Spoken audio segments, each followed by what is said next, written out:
ಆಯ್ರಾ ಇವತ್ತು ಮಾಡ್ಕೊಂಡಿರೋ ಡ್ರೆಸ್ಸಲ್ಲಿ ತುಂಬಾ ಸಖತ್ತ ಕಾಣಿಸ್ತಾ ಇತ್ತು. ಅವಳು ಬರ್ತಿದ್ದಂಗೆ ಎಲ್ಲರ ಗಮನನೂ ಅವಳ ಕಡೆನೇ ತಿರುಗ್ತು.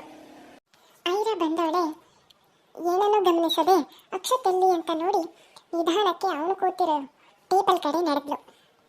ಹಾಯ್ ಅಕ್ಷತ್, ಒಂದು ಸ್ಮೈಲ್ ಕೊಟ್ಟು ಹಾಯ್ ಅಂತ ಹೇಳ್ತಾ ಆಯ್ರಾ ಅವನ ಮುಂದೆಗಡೆ ಚೇರಲ್ಲಿ ಕೂತ್ಲು. ಅವಳನ್ನೇ ನೋಡ್ತಾ ಸಣ್ಣಾಗ್ಬಿಟ್ಟಿದ್ದ ಅಕ್ಷತ್ತು. ವೇಟರ್ ಬರ್ತಿದ್ದಂಗೆ ಐರನ್ನ ಇಂಪ್ರೆಸ್ ಮಾಡೋಕ್ಕೋಸ್ಕರ ಅಕ್ಷತ್ತು ಆ ಹೋಟ್ಲಲ್ಲಿರೋ ಕಾಸ್ಟ್ಲಿಯೆಸ್ಟ್ ಫುಡ್ನ ಆರ್ಡರ್ ಮಾಡ್ದ. ತಾನು ಕಾಕ್ಟೇಲ್ ಕುಡಿಯೋಕ್ಕೆ ಸ್ಟಾರ್ಟ್ ಮಾಡ್ದ. ಅದು ಯಾಕೋ ಗೊತ್ತಿಲ್ಲ, ಸ್ವಲ್ಪ ಹೊತ್ತಲ್ಲೇ ನಶೆ ತಲೆಗೇರ್ದಂಗಾಯ್ತು. You so gorgeous. ಅವಳನ್ನೇ ನೋಡ್ತಾ ಅಂದ ಅಕ್ಷತ್. ಐರಾ ತಲೆಯಲ್ಲಿ ಬೇರೆ ಏನೋ ಓಡ್ತಾ ಇತ್ತು.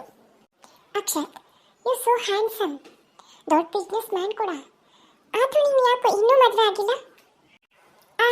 ಐರಾ ಶರ್ಮಾ ಜೊತೆ ಎಂಗೇಜ್ಮೆಂಟ್ ಬ್ರೇಕ್ ಆಯ್ತಲ್ಲ, ನೆಕ್ಸ್ಟು ಏನು ಪ್ಲಾನ್ ನಿಂದು?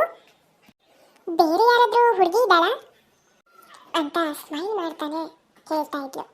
ಅಕ್ಷತಿಗೆ ಒಂದು ಕ್ಷಣ ಏನಾಗ್ತಿದೆ ಅಂತಾನೆ ಅರ್ಥ ಆಗ್ತಿಲ್ಲ. ನನ್ನ ಬಗ್ಗೆ ಇವಳಿಗೆ ಇಷ್ಟೆಲ್ಲ ಹೇಗೆ ಗೊತ್ತು ಅಂತ ಅವಳನ್ನೇ ನೋಡ್ತಾ ಇದ್ದ. ಬೆಂಗಳೂರಲ್ಲಿ ನನಗೆ ತುಂಬ ಜನ ಎಲೀಟ್ ಫ್ರೆಂಡ್ಸ್ ಇದ್ದಾರೆ. ಬೆಳಗ್ಗೆಯಿಂದ ನಿಮ್ಮ ಬಗ್ಗೆ ವಿಚಾರಿಸಿದ್ದೀನಿ. ಅಕ್ಷತ್ಗೆ ನಿಜವಾಗ್ಲೂ ಖುಷಿ ಆಯಿತು. ಈ ಹುಡುಗಿ ನನ್ನ ಬಗ್ಗೆ ಇಂಟ್ರೆಸ್ಟೆಡ್ ಇದ್ದಾಳೆ ಅಂತ ಅವನಿಗೆ ಅನ್ಸಕ್ಕೆ ಸ್ಟಾರ್ಟ್ ಆಯಿತು. ಇದನ್ನೆಲ್ಲ ನೋಡಿ ಅವನು ಖುಷಿಗೆ ಉಪ್ಪಿ ಹೋದ. ಅಕ್ಷತ್ತು ಫುಲ್ ನಶೆಯಲ್ಲಿದ್ದ. ಇವಾಗ ಅವಳ ಪ್ರಶ್ನೆಗೆ ಉತ್ತರ ಕೊಡ್ತಾನೆ. ನನಗೆ ಯಾರು ಗರ್ಲ್ ಫ್ರೆಂಡ್ ಇಲ್ಲ. ನೀನೇ ನನ್ನ ಗರ್ಲ್ ಚಾಮಿಯನ್ ಆಗ್ಬೋದಲ್ವಾ? ಹಾಗಿದ್ರೆ ಇದನ್ನು ಡೇಟ್ ಅಂತ ಭಾವಿಸ್ಬೋದಾ? ಐರಾ ಕಡೆ ನೋಡ್ತಾನೆ ಕೇಳ್ದ. Why not? ಆದರೆ ಫಸ್ಟ್ ನನಗೆ ನಿನ್ನ ಬಗ್ಗೆ ಎಲ್ಲ ತಿಳ್ಕೋಬೇಕು. ನಿಜ ಹೇಳು, ನೀನು ಯಾಕೆ ಇಷ್ಟು ವರ್ಷ ಆದರೂ ಆ ಡೊಮ್ಮಿ ಐರಾ ಶರ್ಮನೆ ಹುಡುಕ್ತಾ ಇದೀಯಾ? ನನಗೆ ಸುಳ್ಳು ಹೇಳೋರು ಕಂಡ್ರೆ ಆಗಲ್ಲ. ನಿಜ ಹೇಳಿದ್ರೆ ಇದು ಡೇಟ್ ಹೌದೋ ಅಲ್ವೋ ಅಂತ ನಾನು ನಿಮಗೆ ಹೇಳ್ತೀನಿ. ಐರಾ ಮಾತು ಕೇಳಿ ಅಕ್ಷತ್ಗೆ ಮೊದಲೇ ನಶೆಲಿದ್ದ ಅಕ್ಷತ್ಗೆ ಇನ್ನೂ ತಲೆಗೇರ್ತು.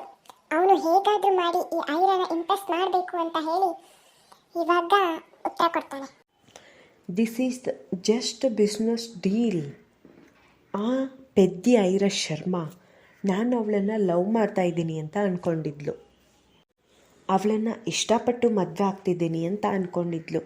ಬಟ್ ಆದರೆ ನನಗೆ ಅವಳ ಮೇಲೆ ಏನು ಇಷ್ಟ ಇರಲಿಲ್ಲ. ನನಗೆ ಬೇಕಾಗಿದ್ದು ಅವಳು ಹೆಸರಲ್ಲಿರೋ ಪಿಜಿಯೋ ಫಾರ್ಮಾ ಕಂಪ್ನಿ.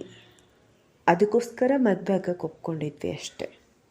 ಆ ಕಂಪ್ನಿ ನಂದಾದರೆ ಇಂಡಿಯಾದಲ್ಲೇ ಹೈಯೆಸ್ಟು ರಿಚೆಸ್ಟ್ ಫ್ಯಾಮಿಲಿಯಲ್ಲಿ ನಂದು ಒಂದಾಗುತ್ತೆ. ಐರಾ, ಇದನ್ನೆಲ್ಲ ಕೇಳಿ ನಾನು ತುಂಬ ಕೆಟ್ಟವನು ಅಂತ ಅನ್ನಿಸ್ತಿರ್ಬೇಕಲ್ವಾ? ಐರಾ ಹೆದ್ರಿ ಮಧ್ಯದಲ್ಲಿ ಎದ್ದು ಹೋಗ್ಬೋದು ಅಂತ ಅವನಿಗೆ ಡೌಟ್ ಆಯಿತು. ಅದಕ್ಕೆ ಅವಳನ್ನೇ ನೋಡ್ತಾ ಇದ್ದ. ನೋನು, ಐ ಲವ್ ಬ್ಯಾಡ್ ಬಾಯ್ಸ್ ಅಂತಂದು. ಬಿಸ್ನೆಸ್ ಡೀಲಲ್ಲಿ ಇಂಥ ಟ್ರಿಕ್ಸ್ ಎಲ್ಲ ಯೂಸ್ ಮಾಡಿಲ್ಲ ಅಂದರೆ ಬೆಳೆಯೋಕ್ಕಾಗಲ್ಲ. ಐರಾ ಬ್ಯಾಕಲ್ಲಿರೋ ಫೋನ್ ತಪ್ಪು ಒಂದು ಮೆಸೇಜ್ ಮಾಡಿ ಅಕ್ಷತ್ ಕಡೆ ನೋಡಿ ಸ್ಮೈಲ್ ಮಾಡಿದ್ಲು. ಅಕ್ಷತ್ಗಂತೂ ಸ್ವರ್ಗಾನೇ ಭೂಮಿಗಿಳಿದು ಬಂದಂಗೆ ಅನ್ನಿಸ್ತಾ ಇತ್ತು. ಸಿದ್ಧಾರ್ಥ್ ಹೋಟೆಲ್ ಆಫೀಸ್ ರೂಮ್ನಲ್ಲಿ ಲ್ಯಾಪ್ಟಾಪಲ್ಲಿ ಏನೋ ಮಾಡ್ಕೊಂಡು ಕೂತಿದ್ದ. ಸಡನ್ ಆಗಿ ಅವನಿಗೊಂದು ಕಾಲ್ ಬಂತು.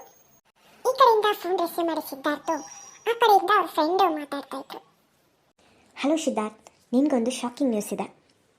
ಡಾಕ್ಟರ್ ಸಂಯುಕ್ತ ಬೇರೆ ಎಲ್ಲೂ ಇಲ್ಲ, ಅವರು ನಿಮ್ಮ ಹೋಟೆಲಲ್ಲೇ ಇರೋದು. ಅವ್ರ ಫೋನು ಟ್ರೇಸ್ ಆಗ್ತಿದೆ. ಅವರು near to you, please check fast. ಆ ಕಡೆಯಿಂದ ಅವನ ಫ್ರೆಂಡ್ ಹೇಳ್ದ. ಫೋನ್ ಕಟ್ ಮಾಡಿದ ಸಿದ್ಧಾರ್ಥ್ ಸೆಕ್ರೆಟರಿ ಕಡೆ ನೋಡ್ತಾ, ಡಾಕ್ಟರ್ ಸಂಯುಕ್ತ ನಮ್ಮ ಹೋಟ್ಲಲ್ಲೇ ಇದ್ದಾಳಂತೆ. ಏನಾಗ್ತಿದೆ ಇಲ್ಲಿ? ಅವ್ರು ಯಾಕೆ ಇಲ್ಲಿಗೆ ಬಂದಿದ್ದಾರೆ? ಇಲ್ಲೇನೋ ನಡೀತಾ ಇದೆ. ಫಸ್ಟ್ ಆ ಸಂಯುಕ್ತ ಶರ್ಮನ ಫೈಂಡ್ ಔಟ್ ಮಾಡಬೇಕು. ಓಕೆ ಸರ್, ಇಮಿಡಿಯೇಟ್ ಆಗಿ ಹೋಟೆಲ್ ಸ್ಟಾಫ್ಸು, ಆಮೇಲೆ ಸೆಕ್ಯೂರಿಟಿ, ಆಮೇಲೆ ಬಾಡಿ ಗಾರ್ಡ್ಸು ಎಲ್ಲರಿಗೂ ಅಲರ್ಟ್ ಮಾಡಿ ಹೇಳ್ತೀನಿ ಸರ್. ನೋನು, ಗಲಾಟೆ ಆಗೋದು ಬೇಡ.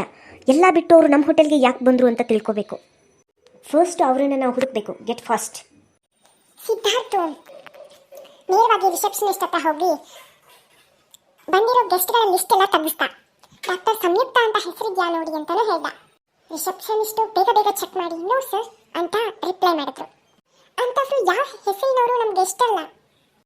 ಆಗ ಸೆಕ್ರೆಟರಿ ಏನೋ ಯೋಚನೆ ಮಾಡಿ, ಸರ್ ಮೇ ಬಿ ಅವರು ರೂಮ್ ತಗೊಳ್ತಾ ಇರ್ಬೋದು, ಪಾರ್ಟಿ ಹಾಲ್ಗೇನಾದರೂ ಬಂದಿರ್ಬೋದು, ಒಂದ್ಸಲ ಚೆಕ್